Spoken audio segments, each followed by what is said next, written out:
अनुपमा में बा को लगने वाला है तगड़ा झटका, तो दूसरी तरफ अनुपमा एक और बड़ा फैसला लेने को तैयार होगी। आने वाले एपिसोड में देखने को मिलता है कि अनुपमा गार्डन में बैठी होती है और अनुज उसे चुप चुपके से देख रहा होता है और एक कान्हा जी बना हुआ बच्चा अनुपमा के पास आता है, उसके आंसू पहुंचता है और उसे गले लगाता है और उसे कहता है कभी रोना मत, मैं हूं ना तुम्हारे साथ और हमेशा सब कुछ ठीक हो जाएगा, और उसको हिम्मत देकर वहां से फैंसी ड्रेस कंपटीशन के लिए चला जाता है। तो वहीं दूसरी तरफ बापूजी आरती करते हैं और भगवान से प्रार्थना करते हैं कि अनुपमा तो जहाँ भी रहेगी मुझे पता है वो खुशी रहेगी, लेकिन इस घर के लोग वो जिन्होंने उसे दुख पहुंचाया है वो कभी खुश नहीं रहेंगे और एक दिन वो वक्त जरूर आएगा जब ये लोग गिड़गिड़ाएंगे उसके सामने। लेकिन इसका असर उन तीनों पर कुछ नहीं होता। वही अनुज को समर देकर कहता है कि अगर आप यहाँ तक आ गए हैं तो आप मेरे मम्मी से मिलकर ही जाइए। और अनुपमा अपने घर पहुंचती है जहाँ उनकी नानी को समर ने सब कुछ पहले बता दिया है और वो कहती है मैं तुम्हारे साथ हूँ और अब जब तुमने अपने जीने की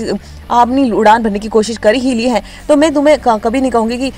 तुम गलत हो, तुम हमेशा सही हो। और हमेशा हम यही गलती करते हैं कि हम बेटियों की गलती निकालते हैं क्योंकि माँ मजबूर होती है और औरतें भी इसी तरह से अपनी जिंदगी काट लेती है। लेकिन मैं बहुत खुशनसीब हूँ, मैंने तुझसे सीखा कि अच्छी माँ कैसे बना जाता है और अब मैं अच्छी माँ बन के दिखाऊंगी। और अनुपमा से वादा करती है कि वो हमेशा उसके साथ में और उसका परिवार साथ में है। अनुज भी यहाँ पर आ जाता है और अनुपमा कहती है कि मैं कितनी खुशनसीब हूँ, मेरे घर के मेरे तो पैरों तले जमीन भी है और छत पर आसमान भी है, लेकिन उड़ान तो मुझे खुद को ही भरनी पड़ेगी। और अनुपमा से वो कहती है कि मेरे पास आप सब लोग साथ में हैं तो मैं कुछ भी कर सकती हूँ। और अनुज यहाँ पर उसे कहता है कि मैं तुम्हें घर प्रोवाइड करवा सकता हूँ, लेकिन अनुपमा वो सपोर्ट नहीं लेना चाहती है और अनुज ही अब आगे जाकर मदद भी करने वाला है। आने वाले एपिसोड में देखने को मिलने वाला है कि यहाँ पर अनुपमा ठान चुकी है कि वो अपनी उड़ान भरेगी और उसकी माँ भी उसे बहुत सपोर्ट करती है। और देखने को मिलेगा कि यहाँ दूसरी तरफ वनराज बापूजी को खाना खिलाने की और दवाई देने की कोशिश करता है, लेकिन बापूजी पानी भी नहीं पी रहे होते हैं और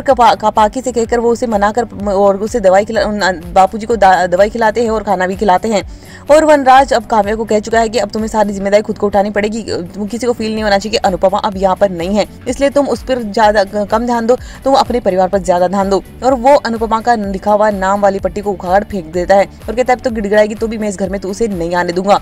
तो वहीं देखने को मिलता है कि अनुपमा अब अपना एक नया घर देखने के लिए जाने वाली है किराए पर, लेकिन वो उसे अब नहीं देते हैं क्योंकि वो सिंगल है और उसका तलाक हो चुका है और वो और सबरी वहाँ पर रहने वाले है। इस बात पर वहाँ पर मालकिन भड़क जाती है और कहती है मैं किसी को सिंगल को ये घर नहीं दूंगी। तो दूसरी तरफ अब यहाँ पर देखने को मिलने वाला है काव्या माँ को भड़काएगी और कहेगी कि इस घर में उसका भी हिस्सा है तो वो अब अपन से दुश्मनी निकालने के लिए कुछ भी कर सकती है, इसलिए उसे वो हिस्सा छीनने के लिए कहती है। और दूसरी तरफ यहाँ पर खुद ही वो ये घर अपने नाम करवाने की कोशिश करेगी। वहीं जब अनुज को पता चलेगा कि अनुपमा को कोई किराए पर घर नहीं मिल रहा है तो अनुज अपनी ही बिल्डिंग में उसे घर दिलवाएगा, जहाँ से शुरू होगी अनुज और अनुपमा की एक रोमांटिक स्टोरी। तो आप कितना एक्साइटेड है कमेंट करके जरूर बताएं।